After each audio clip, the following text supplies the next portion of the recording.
Good morning. Let me just hope you're all gravy. Oh, just give me 1 minute whilst I set some things up.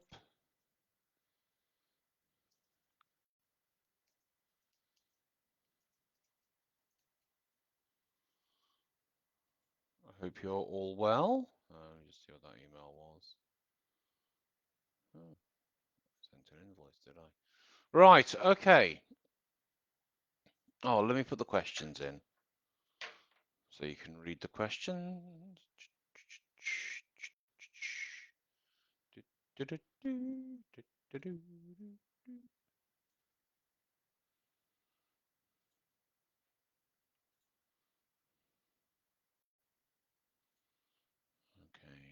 the spacing on these things are always really weird.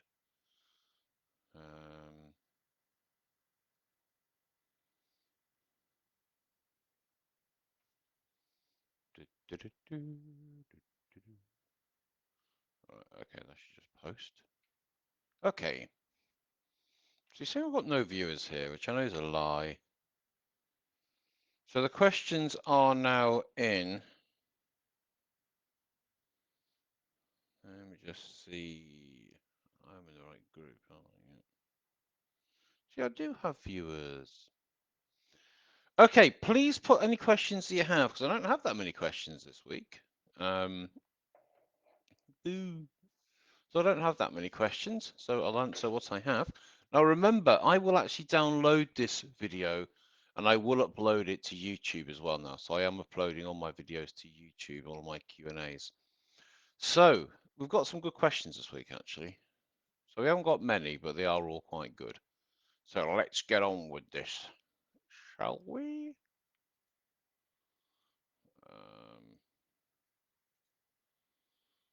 Just copy all the questions out again. Sorry, I have to copy it from different places and all the spacing goes a bit crazy. You'll have to excuse me, I've been quite the media darling this week. I'm terrible. Okay, so if you're watching, please say hello as well. I am here, I am human, I am live. So if you're around, please do say hello, because that'll make me feel better. Okay, anyone have any tips for using IEMT for OCD and intrusive thoughts? So I've read comments and stuff that people have worked with OCD and stuff like that very well. And with intrusive thoughts, it's interesting. Okay, so with OCD, I don't really know what OCD is. I don't really work with labels. If somebody has a label, it usually means they're under the care of somebody, and I don't really get involved anyway. But people, I often hear this thing where they say, I'm a bit OCD. And so, one of my friends is really neat and tidy. And like his car's always really clean, his house is really clean. He keeps saying he's got OCD, and I was like, "Is it, or are you just doing things properly?" That's what I've always thought. You're just doing things properly. And some people say they have OCD, and I understand that OCD can be like having to turn your lights on and off 10 times before you leave the house and things like that. Which, okay. So again, I would be looking at what's the problem here? How can we break this down? By not doing this thing, what will it make you feel, you know? And then I've actually got some feelings to actually work with, some issues to actually work with. So when it comes to OCD, find out by if it's like a pattern that they're doing, a pattern of behavior. By doing this behavior, what does it allow them to think, feel, and believe? And what does it allow them to avoid thinking, feeling, and believing? And that's some stuff I can actually work with, you see. I can't work with positive, what's on my nose. I can't actually work with positive stuff. I can only work with what's negative.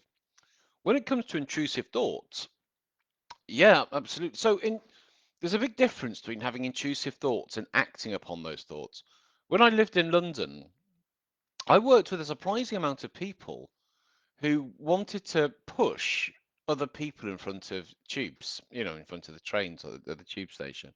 I was like, well, have you? No, well, no. I was like, well, good, because there is there is a big difference between having an intrusive thought and having the behavior itself.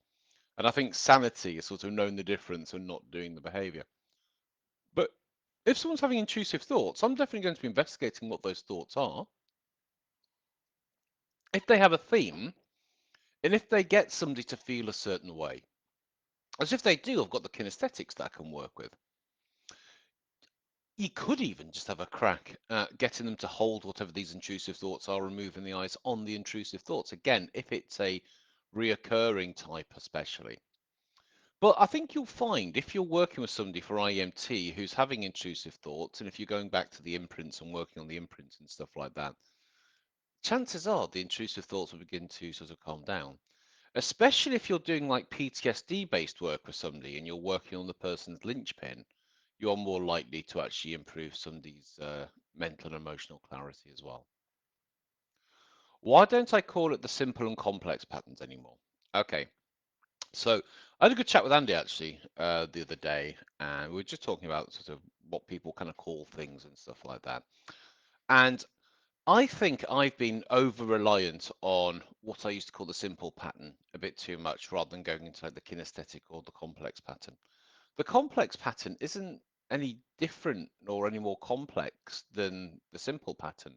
So basically, what I like to now call it is the intro demo and the kinesthetic pattern. Okay, so the intro demo is when you work on a specific negative memory and you get the submodalities, you then move their eyes 6 times either way or until it goes smooth. You test it and then you do it again. If there's any kinesthetic residue after, I then use the kinesthetic pattern. So that's how I now teach it. So I'd like do this at the beginning of a session. I sometimes do it on a consultation as well. And this just shows me how well the client is going to respond to IEMT in general. The kinesthetic pattern is exactly the same as it was before. So you have a feeling. Now, I've kind of changed it a little bit. So I used to do a kinesthetic pattern for current emotions, or I would slightly change it in terms of if it was an apprehensive issue. Is that a comment? Oh no, it's just me. Um, so now I've actually changed it. So basically, it's so if it was an upcoming, if it was an upcoming thing, so it was like a job interview, you can still do it this way. It's not going to not work. But I used to say, okay, when you think about the job interview, how strong is the emotion? Now I like to bring all the kinesthetic pattern together as one. So basically, you can think of a trigger, a feeling, a scenario, however it is that you elicit an emotion, and then you rate the emotion out of 10. So what I would tend to do now is when you think about this job interview, how strong is the emotion? What is the emotion? Fear, whatever, cool, being exposed, excellent. Rate that out of 10 rather than just thinking of the thing itself. You can obviously test it. When I say the thing, I mean the job interview. So you can obviously test it anyway, like that. Um, and then you just work the imprints out. So the way I sort of think about this is that if you have a plant with like little flowers on and stuff, doing the what I used to call the simple pattern or the intro pattern, it's just like cutting the heads off these flowers. You're not going to the root. So what I'm more inclined to do now, when I work with somebody who's got a load of negative memories, I will work with a couple of them at the beginning. So I'll get somebody to come to me with a list of memories, and I'll just do a couple. And then I'm going to start using the kinesthetic pattern. So when you think about this memory, how strong is the emotion? And I'll get the emotion from these negative memories they're experiencing and use it in the kinesthetic pattern. It's much more effective. You can spend hours moving their eyes on all these different negative memories, or you can elicit the emotion from a negative memory, go to the imprint and start to process the imprints out and start to do it that way. So that's why I have updated my training a little bit.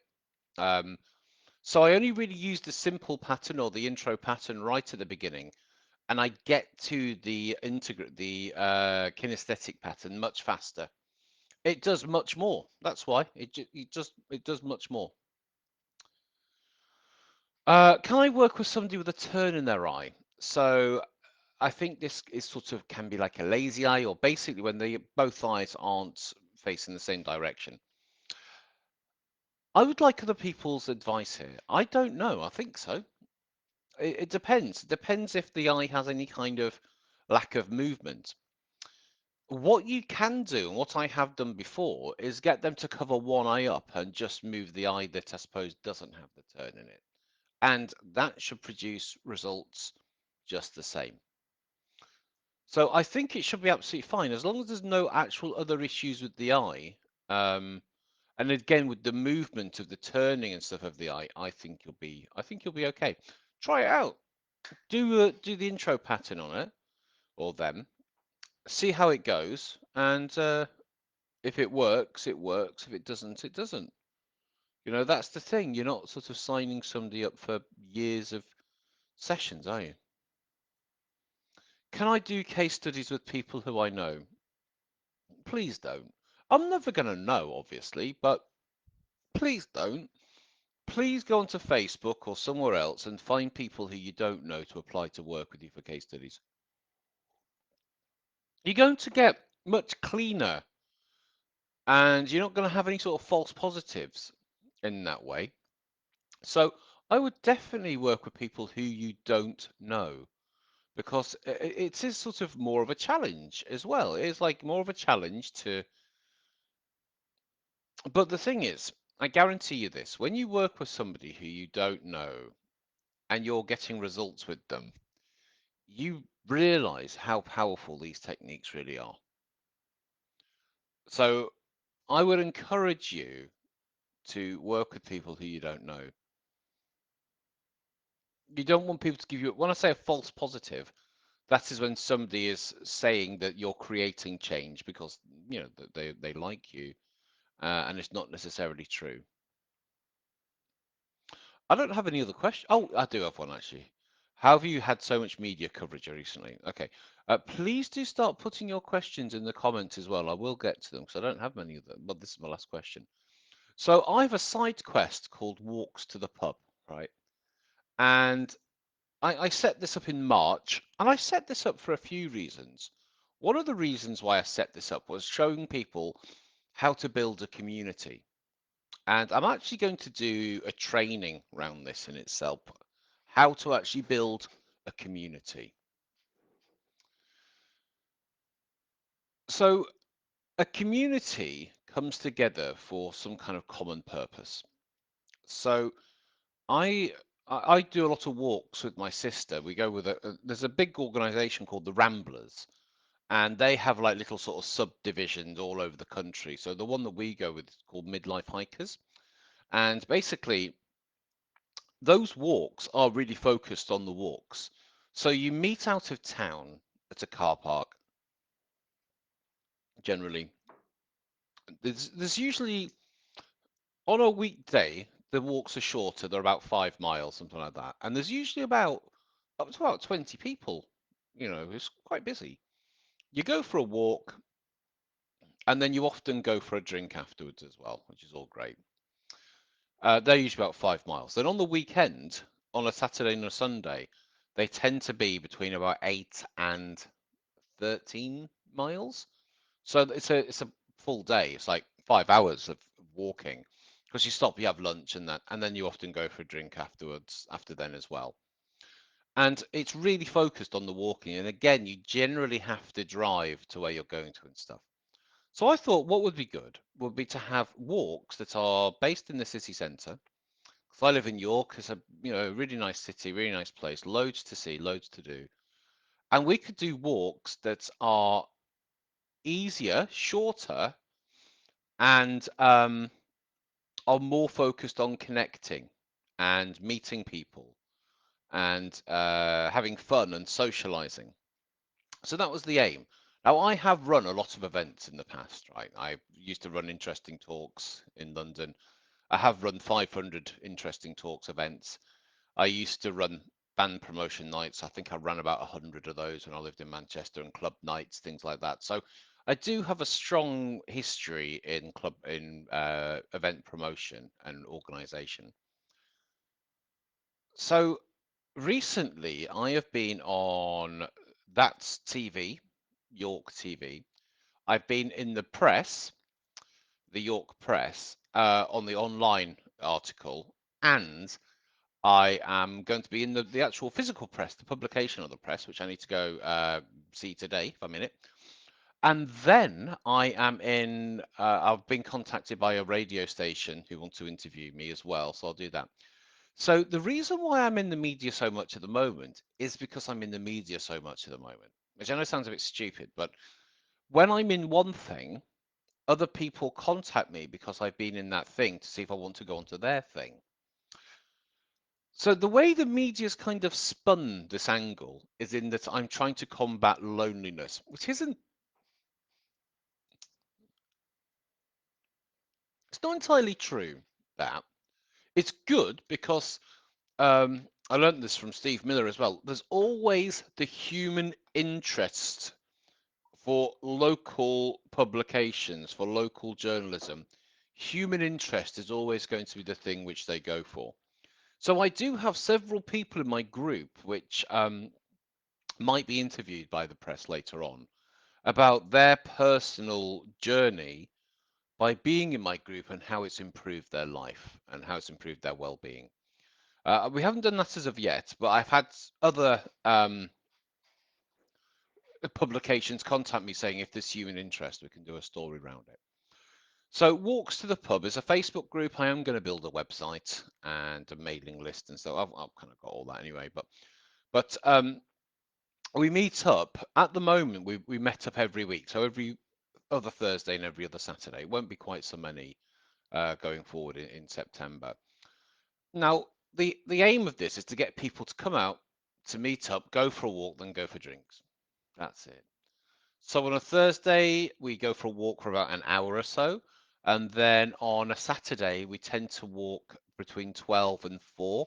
But we do stop for an hour for lunch as well. And we do go to a pub afterwards as well. I know how to organize an event. I know how to keep people sort of in line with Q&As and all that kind of stuff.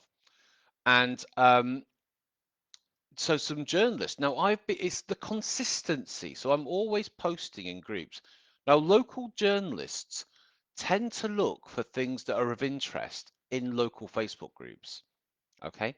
So in my local Facebook group, I've been posting there a lot, and I'm not just promoting my walks, but also putting pictures of all the people on the walks as well. And then basically, somebody contacted me the other day and said, "Look, I'm a journalist for this." Da, da, da. Then somebody gave me a phone call yesterday morning, said, "Oh, I'm a journalist for what have you. Would you like to come on TV and do this?" So it was just a Zoom interview, which they edited out. But I've now got, I don't have an actual high quality copy. I don't know how to get that. Um, yes, I do. I need to contact the actual journalist. She's going to give me the high quality copy. Um, and so again, it's I don't think anybody's well. I told a lot of people who watched it on this local station. Nobody, I don't know how many people watch it, as an actual news station, as a channel. I should imagine not that many. However, what it means is I do now have a segment, a 2-minute segment of me being on a news channel. I can now get that and use that to get more publicity going forward. And I also presented myself well. I'm going to talk a lot about how you present yourself and how you speak and how you deliver. And you've got to have the right equipment to do so. I even watch, like, the news, and they're interviewing quite high profile people, and they're just using a rubbish laptop with rubbish sound. It's like, what are you doing? You've got to set yourself up for success in that sense. So my sort of human interest side of it is really combating loneliness. Now, I'm not going to push it too far down that way anymore, simply because I don't want to attract people who are just really lonely and stuff, because that's not going to make for a good social group. I'm really wanting people who want to go out and have fun, be social, meet people. That's what I really want to be pushing for. I've had so many people join. I've had nearly 300 people join the group this week. It's been absolutely insane. So that's how I've been on TV, in the papers, and on online articles. And again, you save all of these articles, you save all of this. and you have it on your website, you have it on your social media. I can make loads of clips out of this now as well. And that's how you become known for something. So again, my walks to the pub is a side quest. I'm not looking to make money out of it. But if you're doing therapy, so if I right, this is how I would do it. Should I tell you this? Yeah, okay, I will. I'm very good at fears and phobias. What I could do is I could do a human interest story on somebody with fears and phobias from my local area by doing a session, filming it live, getting a journalist then involved. See, the thing is, we've gone a bit past the summer with wasps and stuff like that, and fear of flying would, of course, have been before summer. Yeah, I really missed that window. But I would get a local journalist involved in with this, and you can even make your own footage these days, obviously, and interview the person. You can show them the process, and then you can actually go to a journalist with this already, showing her or them what you've actually done and what you can do, and how this has changed that person's life. So if always think about local media, because the thing is with local media, that's where bigger media groups look for local stuff, and like local things can really sort of fly. They can really kind of go viral, as it were. So don't think that, don't dismay or dismiss your local papers, local bloggers, local vloggers, all these different kinds of things. So you could be getting some really good publicity for your service. And then, so with my with my sort of funnel, it's getting people into my Facebook group. That's it. When people join my Facebook group, they give their email address if they want to. It says if you want to. um, I've now got hundreds and hundreds and hundreds of people who live in York who like going out and doing things. If I wanted, I could turn this into an actual business by doing activities, paid activities, stuff like that, because I've now got loads of people. Plus, I'm demonstrating I can lead, I can do the thing which I'm promising, which I'm saying. I'm going to do a whole day workshop around this about creating a community. Let me make a little note about that.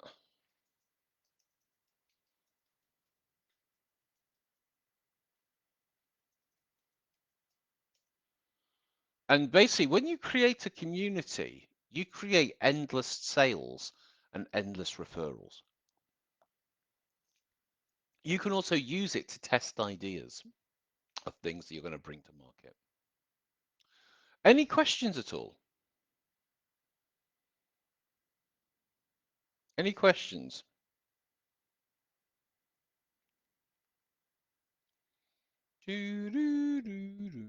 Any other questions? Please put them in. Let me see if there's any on.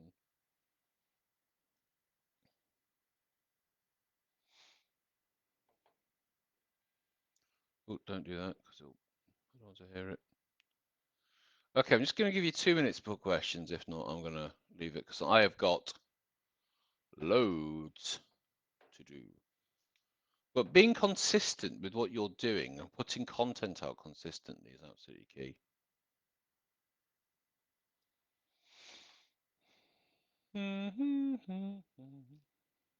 Any questions? I'm here.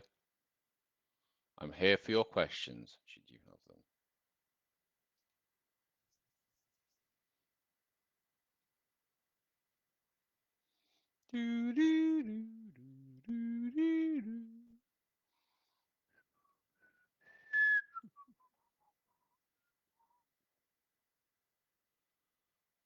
Any questions?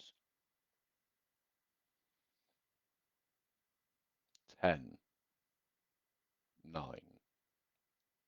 Oh, there are there are comments. Sorry, I couldn't see them. Hey, Matt. Hi, Matt. All right, okay. uh, just getting comments and people watch me, which is all good. Does anybody have any questions? Steve or Sarah? Hi, Sarah. Sarah, I'm sorting your certificate and stuff out. It'll be this week. I've got one more to do before yours. I don't put two out on the same day, you see, because it obviously goes onto the socials. Oh, I've got to promote September's course. Next training. So the marketing systems workshop. I think what I want to teach is too much for a workshop. It's going to have to be a membership site where we do things every month rather than do one thing. I might